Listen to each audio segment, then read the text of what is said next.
6-Minute English. From BBC Learning English.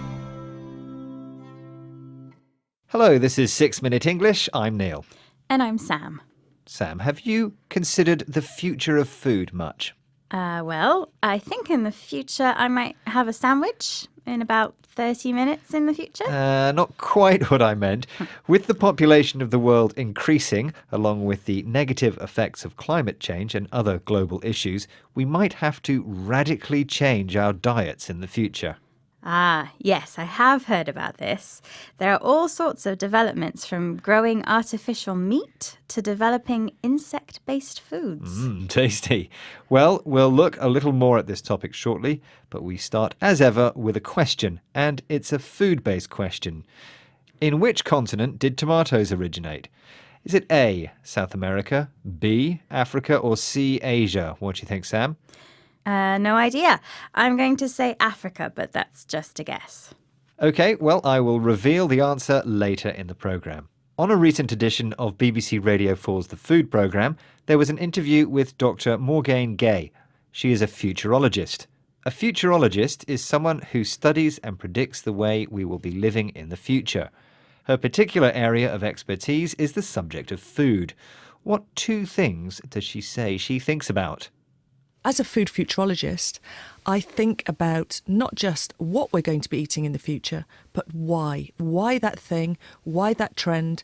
Why will people suddenly latch onto that food, that way of eating that food at that particular time? And when I work for large companies, that's what they want to know. There is an element of a hunch and then proving or disproving that hunch. So, what two things does she think about? She says that as a food futurologist, she thinks about what we will be eating in the future and also why we will be eating that food. Yes, in particular, she looks at why there are particular trends. A trend is what is popular now or what is becoming popular. For example, at the moment, there is a trend for eating less red meat. She also looks at why people latch on to particular trends. To latch on to here means to be very interested in something. So if you latch on to a particular food trend, you start to follow that trend. You might start eating that particular diet. Information about future trends is very important for companies in the food business. How does she actually predict these trends? She says she starts with a hunch. A hunch is a feeling you get that something is true. You don't have any real evidence, but your experience and knowledge makes you think you might be right. Let's listen again.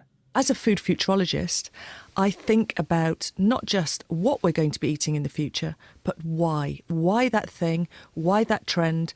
Why will people suddenly latch onto that food, that way of eating that food at that particular time? And when I work for large companies, that's what they want to know. There is an element of a hunch and then proving or disproving that hunch. Dr. Gay goes on to talk about how, on the subject of food, there are restrictions. Why is that? Food business, of course, has different restrictions around it because it's about safety. We're ingesting that. The supply chain and the labelling laws are very stringent, especially in this country. So it takes a lot longer to get an idea from just a concept that's discussed around a table to an actual production facility labelled, branded, tested, marketed and put on the shelves.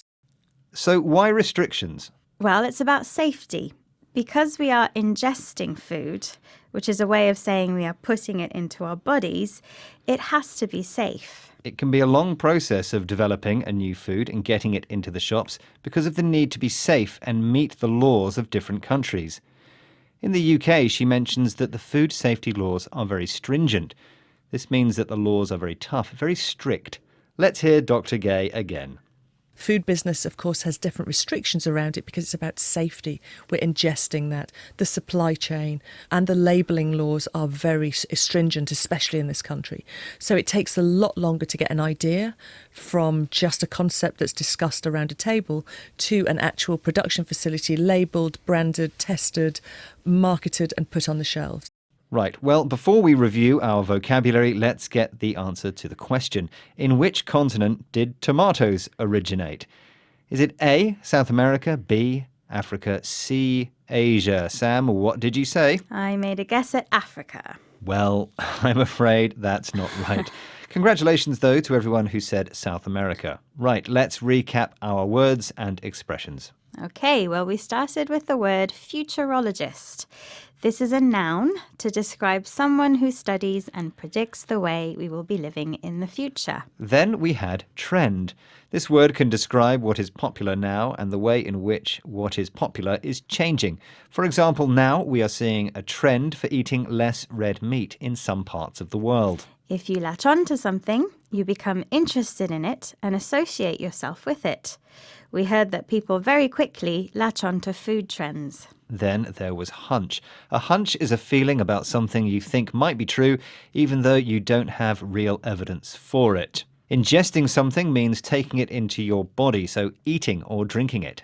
And finally, a stringent rule is a very strict rule, a tough rule or law, which in connection to food is designed to make sure it is safe and of a suitable quality.